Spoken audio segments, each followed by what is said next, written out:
Ayo, check dito.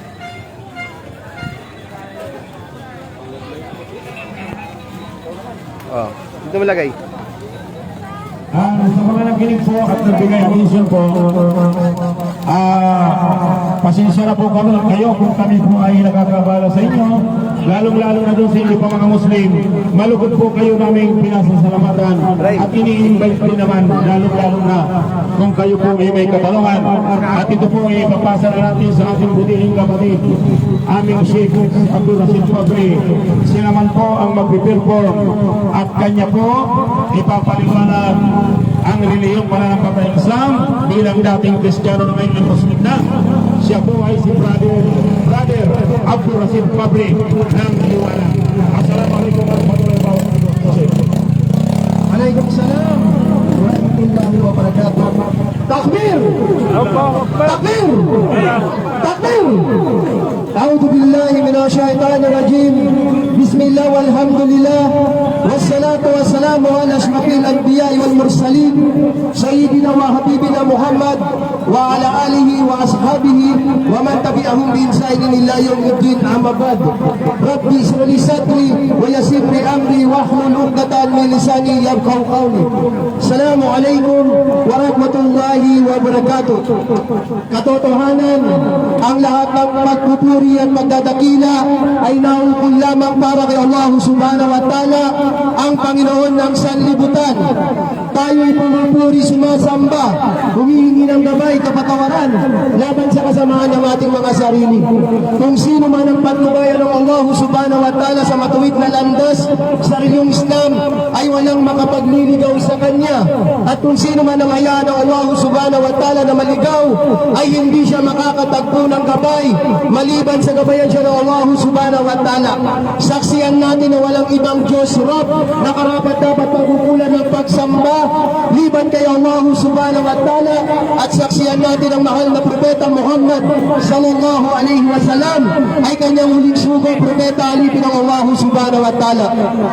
Sumakanya nawa ang habag at pagpapala ng Allah subhanahu wa ta'ala, naway matamo ng mahal na propeta Muhammad sallallahu alaihi wasallam, 10 ng kanyang mga sahaba, kasamahan tagasunod, 10 ng kanyang mga pamilya, kamag-anak, at sa lahat ng mga taong tumatahak at tatarap sa matuwid na landas hanggang sa huling araw. At saksiyan natin, si Jesus, Isa, Ibn Maryam ay hindi Diyos, kundi isang sugo, propeta, alipin ng Allah subhanahu wa ta'ala. Mga kapatid, mga magulang sa pananampalatayang Islam, at sa mga kababayan natin, magandang araw po sa mga nandito sa Tiangge, sa Taytay. Naparito po kami mga kababayan, hindi po kami nag-love offering o donation o ambag na sabihin na kayo ay magbigay o na kayo ay magmuslim. Ang sa amin lang po ay iparating kung ano ang Islam, sino si Allah subhanahu wa ta'ala, sino ang mga Muslim. Opo, hindi po kami magre-recruit, hindi po kami kailangan ng Islam, bagkos tayo ang may kailangan sa Islam mga kababayan. Sa mga nandito po, nais namin ipaalam sa inyo, ako po si Abdul Rashid Fabri, balik Islam. Ang nanay ko Bicolana, ang tatay ko Ilocano, ako naman ay lumaki sa Manila, at ako ay nakapagtrabaho sa Middle East na may isang dekada. Subhanallah. Sa madaling sabi po, ako ay nakapag-abroad nung ako ay binata pa, at doon ay nalaman kung ano ang Islam. Opo, bakit ano ang Islam? Sa mga kababayan natin, ang ibig sabihin po ng Islam, sa mga kababayan natin na hindi pa alam ang Islam, ang Islam po ay hindi pagkain, hindi bagay, hindi lugar, hindi tribo, hindi taga-Saudi, hindi taga-Mindanao, hindi Amerikano, hindi Hapon. Tandaan natin ang salitang Islam.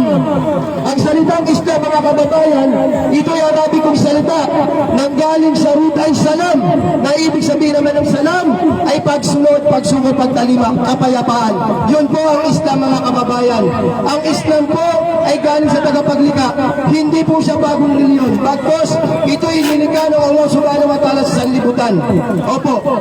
Kaya kung babalikan natin ang history, mga kababayan, kung mag-aaral po tayo ng history, 13 siglo pa lang po ay may Arabong misyonaryo na lumapag sa Mindanao. 13 siglo pa lang po, yun po ay si Sharif Maktoum Rahimahullah. 13 siglo pa lang po, ay may Arabong misyonaryo lumapag sa Mindanao. Arabo po yun. At dumating ang mga Hapon, dumating ang mga Kastila, dumating ang mga Amerikano, pero ang mga Moro, ang mga taga Mindanao, ang mga Maranao, Tausog, Maranao, Iranon, Yakan, anumang tribo, dito sa Pilipinas, sila po ang nakipaglaban sa mga dayuhan. Dumating ang mga Amerikano, ang mga Moro, sila po ang nakipaglaban sa mga dayuhan.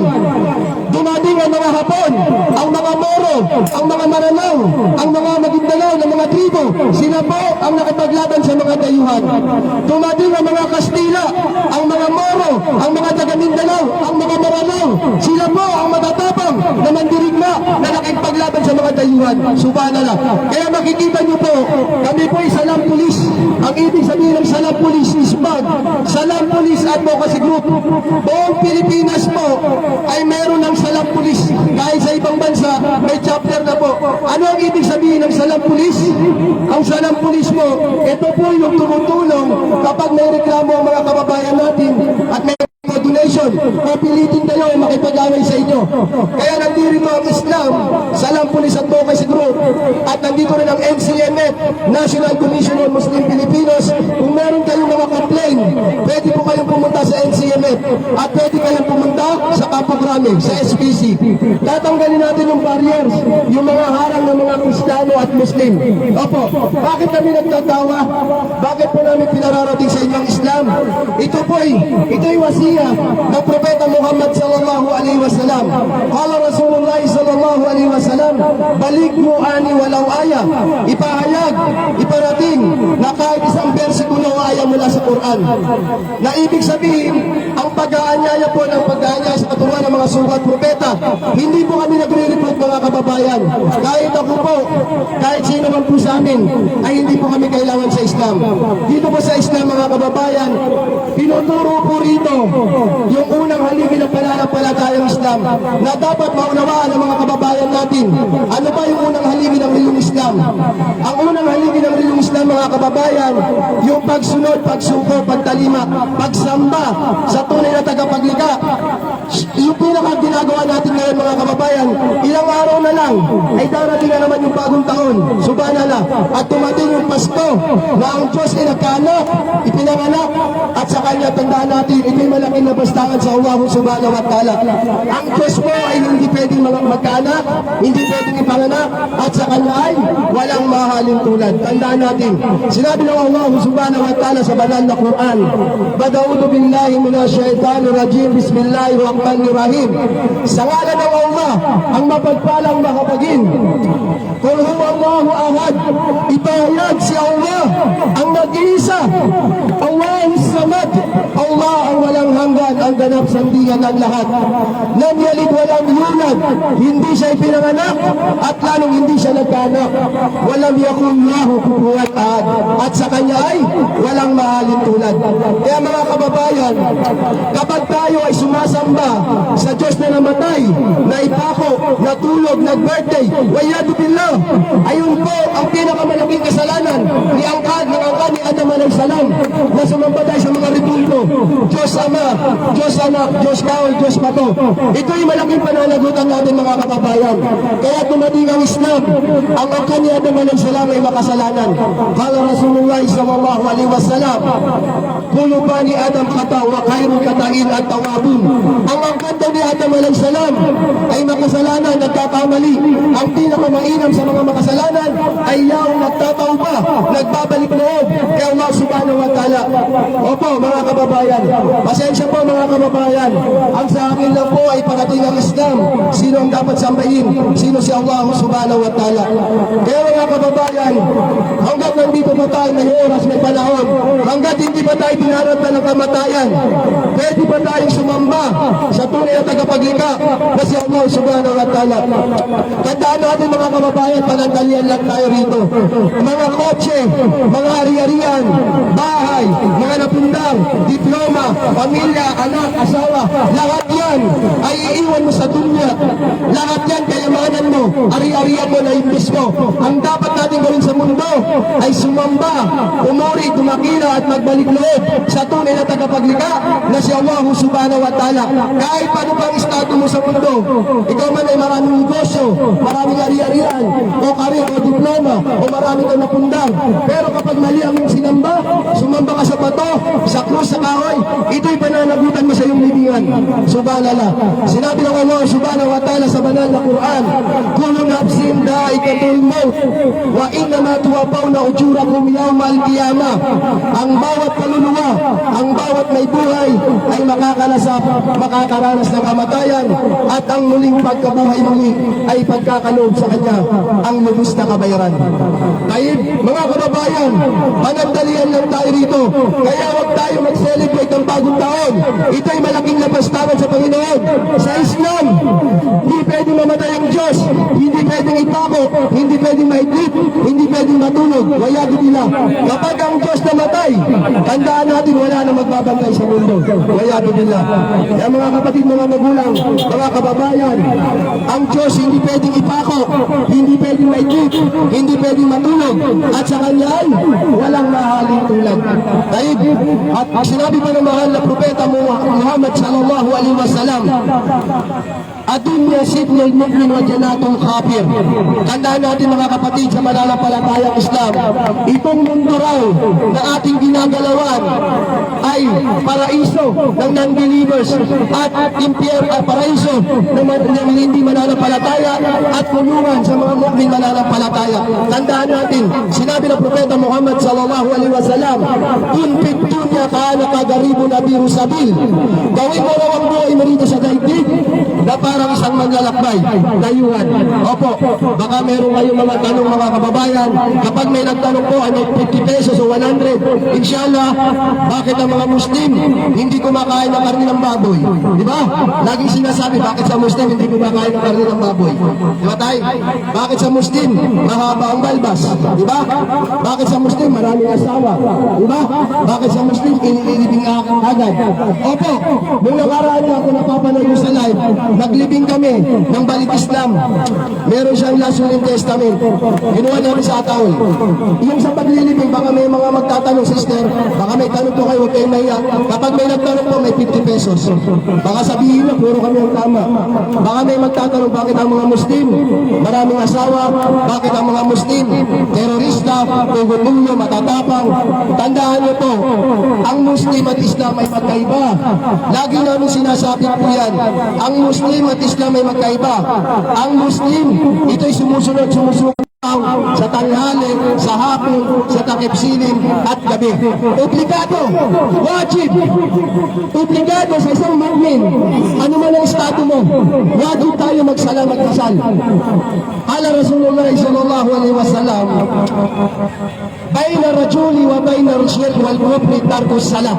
Sa pagitan daw ng mananampalataya at hindi mananampalataya at pagkatambal ay ang pag-iiwan ng salah, pagdarasal. Kaya kami mga Muslim po ay nagdarasal ng 5 times a day. Ito po yung dalawa. Opo. Pangatlong haligi ng pananampalatayang Islam, yung pagbibigay ng zakat, charity.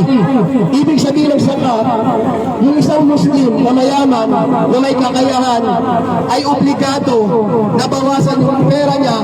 For example, may 100,000, yung 2.5% ay itutulong niya sa mga mahihirap. Kaya, ayun po yung ikatlong haligi ng pananampalatayang Islam. Ika-apat na pananampalatayang Islam, yung Ramadan, Allahumma malik na Ramadan. Yung darating na buwan ng Ramadan, yun ay ginawa ng lahat ng mga sugo at propeta. Yung pag-aayuno, pagpapasting.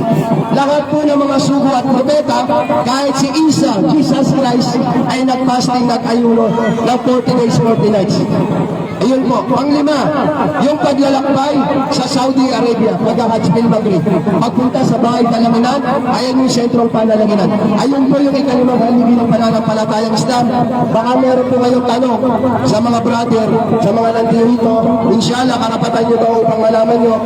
Baka may magtatanong po. Libre po tanong. Opo. Sa amin ng mga kababayan, hindi po kami nakikipagdebate o nakikipagtalo sa inyo o sabihin na kayo ay mag-Muslim. Ang sa amin lang po ay parating kung sino ang dapat sambahin. Tandaan natin, hanggat nandito po tayo sa dunya, sa mundo, hanggat may oras, may panahon, isama niyo po sa pagsasaliksit ang pananampalatayang Islam. Wala naman pong mawawala kung ating susubukan, mga kababayan. Kung meron kayo nakaaway na Muslim, magkaiba po ang Islam at Muslim. Kaya ako sabi namin, pwede kayong dumulog sa MCMF at pwede kayong pumunta sa Salampuni Center at pwede kayong mag-email kay Robin Padilla sa ating mahal na senador, kaya Pulasis.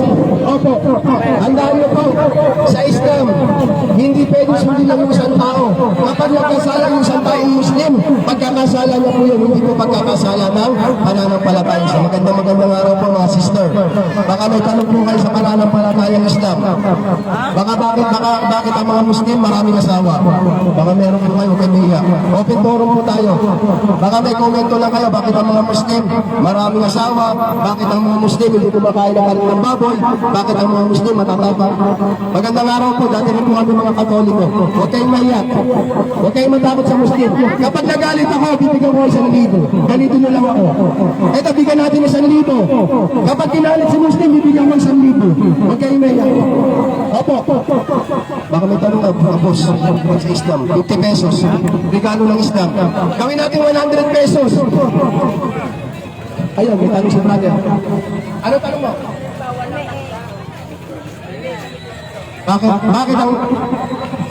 Lapit ka. Kaya para may bisita tayo. Bro, kamusta boss? Kamusta po? Bakit po sa mga Muslim bawal po yung kanta? Kaya dubila, napakagandang katanungan. So, sa Islam, yung pagkanta, ito yung may pinagbabawal sa pananampalatayang Islam. Bakit? Dahil ang bulong ni Shaitan, ni Satanas, kapag napakinggan mo yung kanta, nagiging malungkot ka. Di ba? Nagiging malungkot ka, madamdamin ka. Ang background ng mga kanta, di ba may kinanta nga yung kanta, yung huling, may kinanta dati na kapag kinanta yun, maraming namamatay. Kasi kapag ginagamit yung kanta, lumalambot, yung may way, yung may way. Kaya sa Islam po pinagbabawal ang kanta. Kumpara, kapag ikaw ay nag-Al-Fatiha, mas maganda nag-recite ka ng Al-Fatiha kaysa sa kumakanta ka. Kasi ang pagkakanta, ito'y bid'a. Ito'y gawa ng mga pagkalikaw, pagkagagdag sa rilog sa pananampalatayang Islam. Sinabi ng Propeta Muhammad sallallahu alaihi wasallam, kulo bid'atin dalala wa kulo dalala din pinna. Ang lahat ng innovation, ang lahat ng panggagaya sa mungkar, sa mga kafir, ito'y umahantong sa pagkalikaw. At ang pagkalikaw ay umahantong sa naglalagabgab na apoy ng tiyahan ng impyerno. Di ba yung masaktan na tayo mga kapatid? Kesa naman nagsasabi tayo rin po ng pagtutuanan, hak na tukatihi wala tamutunna illa wa antum muslimun. Lagi natin napapakinggan sa kapit. Lagi natin napapakinggan tuwing Friday. Ito'y nasiya na. Ito'y mumadara. Sinabi, lagi natin napapakinggan sa kapit, sa khutbah. Ya ayyuhalladina amanu itaqullaha haqqa tukatihi wala tamutunna illa wa antum muslimun. Huwag natin nakayaan o tayo mga mananampalataya, katakutan natin si Allah subhanahu wa ta'ala ng tunay na pagkatakot at magsabi lamang tayo ng hak katukatihi wala tamutunna illa wa antum muslimun. At huwag natin nakayaan na darating tayo ng kamatayan, liban lamang ng mga tunay tayo alipin ng Allah subhanahu wa ta'ala at may pagsunod sa mahal na Propeta Muhammad sallallahu alaihi wasallam. Ayun ay naitapik lang natin inshallah. Next, forward tayo. Bro, Muslim ka? Sino ang Panginoon? Man Rabbuk? Ya Rabbi. Kita mo? Sino ang Panginoon? Allah. Ilan ang Diyos? Ilan ang Diyos? Sa. Kita mo? Bata, alam niya. Ang Diyos pwede magkanak, hindi. Hindi.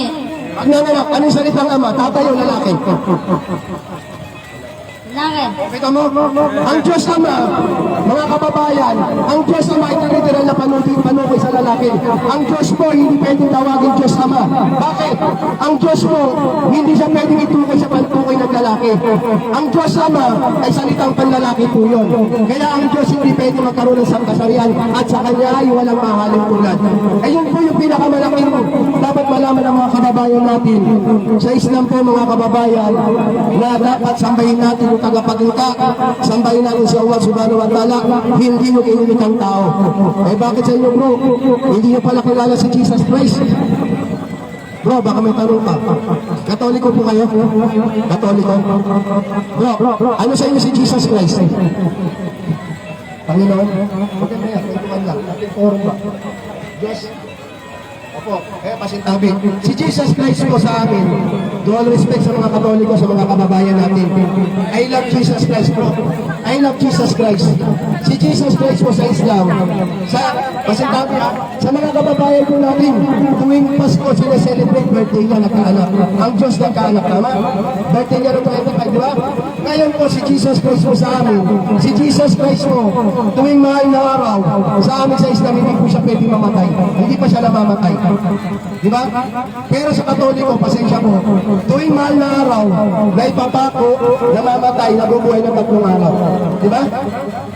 So sa Islam, si Jesus Christ, ang pangalan niya, ngayon tanungin ko na lang po, kung kakilala niyo talaga si Jesus Christ, ano totoo pangalan ni Jesus Christ? May 50 pesos. Hindi mo ka muna. Alam mo na yung sunod na. Bro, baka alam mo, kaya natin 100. Ano ang pangalan ni Jesus Christ? Ano ang tunay na pangalan ni Jesus Christ? So, ano po, sayang po, 15 pesos. Ano pangalan ni Jesus Christ? Ito, Muslim ata ito. Pwede Muslim. Sige, paglaban mo, si Jesus Christ. Ano pangalan ni Jesus Christ? Ano pangalan ni Jesus Christ? Isa. Sino nanay na? Maryam. Si Jesus Christ po sa Islam, ang pangalan niya ay Isa ibn Maryam. Si Jesus Christ po, hindi po pa po namamatay. Kawani siya lang yung namatay at naipako. Si Jesus Christ po, si Isa alayhi salam, inakyat ng Allah subhanahu wa ta'ala, dumaan pa sa bulas ng tubig eh. Tapos inakyat sa itong langit. Si Jesus Christ po, kaming mga Muslim, naniniwala po ang mga pag-Muslim at sa mansulot ng daigdig. Hindi po kami magiging ganap na tunay ng Muslim, mananampalataya, hanggat hindi namin pinaniniwalaan. Si Jesus Christ, si Isa ibn Maryam, na siya po ang babalik sa araw ng muling pagkabuhay. Diba? Hindi mangyayari ang pagkagulaw ng mundo hanggat hindi babalik rito si Jesus Christ. Tignan nyo, si Jesus Christ po pala, naniniwala kami siya yung bababa, siya yung babalik. May mission siya eh. May 4 na mission si Jesus Christ. Kaya pasintabi po, ang Panginoon, tuwing mahal na araw, huwag natin ipatayin, ipapo o namatay na buhay na tulog o kumain. Ang Diyos po, walang pangangailangan. Hindi pwedeng maipapo, hindi pwedeng matulog, hindi pwedeng kumain. At sa Kanya ay walang mahalitulan. Si Jesus Christ po, sa amin po, isa siyang sugo at propeta na anak ni Biring Maria. Baka matanong si sister, okay na ulo yung Maria, sister.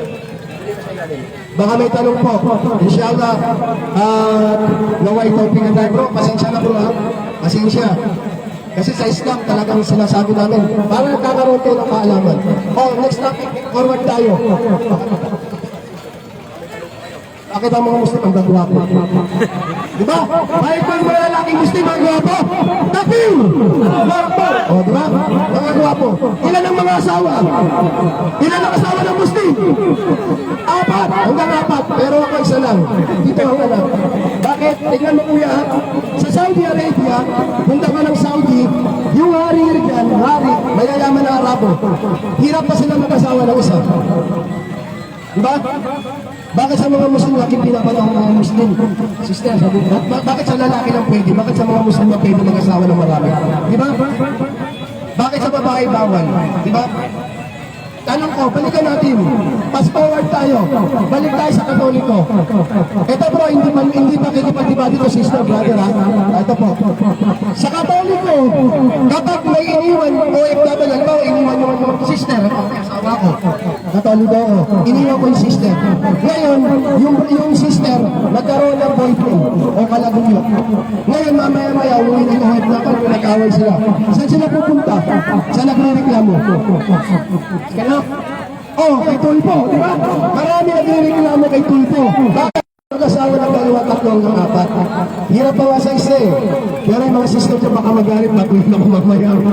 Pasensya na po, na-topic lang natin yung pag-asawa. Pero talagang minamahal namin yung mga sister. Pero ako isa lang ha, ito ang asawa. Yun lang po, alhamdulillah. Bro, baka may follow-up question. Bakit sa Muslim bawal kumain ng kanilang baboy?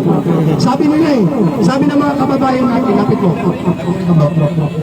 Sabi ng mga kababayan natin, bakit daw sa mga Muslim, bawal kumain ng karne ng baboy? Di ba kuya? Mali yung tanong na yun. Dapat, ano po ba ang Katoliko kuya? Katoliko, pasensya na. Hindi lang po sa Muslim pinagbawal ang karne ng baboy. Bagkos sa lahat ng mga tao.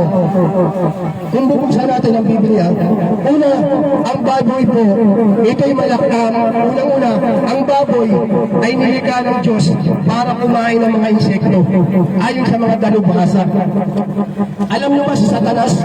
Si Satanas nung nasa taas pa, yung pinababa na Allah subhanahu wa ta'ala rito ang kanyang baboy, at ang mga baboy ay maraming nakukuhang sakit, sabi ng mga doktor, mga dalubhasa. Ang mahal-mahal pa ng baboy. Di ba? Pasensya na po ha. Pasensya na mga sa mga kababayan natin, to all respect. Ito yung pagsasabi na para nakakakuha tayo ng konting kaalaman. Alam niyo ang baboy, maraming sakit na nakukuha. Bakit? Bakit marami? Una, high blood. Ang mahal-mahal ng baboy kaysa sa manok. Di ba? Di magbaboy na lang tayo. Magmanok na lang tayo kaysa sa baboy. Diba? Ang baboy, marami nakukuha ang mikrobyo. Marami nakukuha ang sakit. At masaklap nito, pag ikaw ay nakakain nun, nalabag mo na yung Diyos kasi pinagutos, pinagbabawal yun sa sanlibutan. Hindi lang po sa Muslim. Saan mababasa yung bro, kapatid? Basa. Leviticus 11, 7-8. At ang baboy na marumi at may bak na bawal ito Hindi mo muya. kainin. Ito'y karubandugan sa inyo. Allahu Akbar. Banatan mo ang Biblia. Punta po tayo sa Isaiah. Kasi ito po, ginagamit, pinuputol po ito ng mga ngaral ng Kristyanismo. Na sinasabi po nila na nilinis daw puno para kanino po? Para din po ba sa mga kanino? Sa mga Kristiyano din po ba? O kanino? Ang sinasabi po doon sa Isaiah 66, chapter 66, verse 11 to 12 to 13, sinabi po doon, Yan. nilinis ko ang marumi,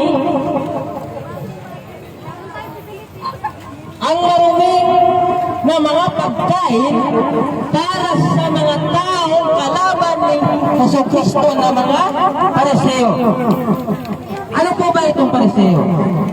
Kung titingnan po natin ang salitang Pariseo sa malalim na kahulugan ay yaong mga taong pagano na mga Antikristo. Kung atin po ito ipapatuloy, masintabi lang po, kailangan po natin minsan masaktan para mabuksan ang ating mga puso at malaman po ang katotohanan. Punta po tayo sa 14 hanggang 16. Sinabi po doon, kung kayo'y lumabag sa akin na si Jesucristo, na inyong sinasamba, ngunit ako'y alipin ng aking Panginoon na inyong Panginoon. Kung nagsipagkain kayo ng marumi na pinagbabawal ng aking Ama, ng inyong Ama, ng aking Diyos, ng inyong Diyos, kayo'y mapapabilang sa mga angkan ng mga Pariseo na kalaban ni Kristo. At punta tayo naman sa 17 hanggang 18. At paparusahan ko kayo ng kamatayan dito sa mundo at sa kabilang buhay. Hindi po ako nagsabi nun, ang inyo pong kasulatan. Napakaliwanag po na ang baboy hindi nilinis kanino sa mga Kristiyano, doon po sa kalaban ni Jesucristo na ito ang mga Antikristo. Doon pa lang po natin malalaman na ang baboy ay marumi. Meron akong kunting ibahagi. Itong inutos sa mga ka-Kristyanuhan. Ito, sinasabi kasi ng mga ngaral ng Kristyanismo, lahat po ito. Punta na po tayo sa mga pari, minister, pastor. Ito po ay bilang respeto ko po sa lahat na nakakarinig. Hindi ko po sinasaktan ang inyong damdamin, mga kapatid kong kapisyanuhan na akong pinagmulan. Aywa. Ang laging sinasabi, kailangan may December 25. Nagapanganakan kuno ni Yesu Cristo. Pero ganito lang, bigyan ko kayo na konting ano lang, tinatawag na history ng Old Testament. Kunti lang. Masala tayo pagkatapos. May tinatawag na Pentateuch o batas ng Old Testament. Pero ating i-direct na lang ito. Kung titingnan natin, hindi pwedeng December 25 o taglamig ipanganak si Yesu Cristo. Ito ay kapanahunan ng winter o tag-init. Na ito rin ay kinonfirm sa Biblia sa Efeso chapter 4 verse 17 to 18 na sinabi po, ang totoong kapanganakan ni Yesu Cristo ay nasa Abril pataas, tumayo. Sino nagsabi? Na ito po ay naka-indicate sa sinabi ni St. Ignatius. Sino si St. Ignatius? Ito rin na nagpalit niya ng kanyang pangalan si San Paul na si Pablo. Ibig sabihin, inamin po ni Pablo na ang Lakas loob kasi may backup na senador. December 25 ay hindi kapanganakan ni Yesu Cristo. Oo, may backup kami senador, pero ang boss namin si Allah. Ayun, sabi niyo, lakas ng At isa loob pa, kasi may backup na senador. bababa tayo. Pag Punta natalo, tayo awit sa na sila. Efeso. Kahit wala si Robin Padilla, nagdadawa kami. Tandaan mo yan, bro. Lion of Judah. Kahit wala si Robin Padilla, si Awan, nandiyan. Nagdadawa kami. Pinatotohanan ko sa lahat ng aking Panginoon na hindi kayo dapat mamuhay. Sinabi ito sa Biblia, na kayong mga Kristyano na tulad ng mga gawain ng mga pagano na walang kabuluhan ang laman ng kanilang pag-iisip. Ibig sabihin po na ang December 25 mismo ang Biblia po na nagsabi. Sabi niya, ano sabi niya? Hindi Lakas ng loob kasi may senador ka. kapanganakan ni Kristo. Mismo po ang kasulatan na Biblia ang nagsasabi na hindi kapanganakan ni sino? Yesu Kristo. Kaya, mga kapatid, atin pong halukatin ang inyong kasulatan para malaman po. Hanggang dito na lang muna, kasi magdadasal muna kami na mga kapatid kong Muslim dahil ito obligasyon sa aming mga Muslim. Hanggang dito na lang po. Assalamualaikum warahmatullahi wabarakatuh.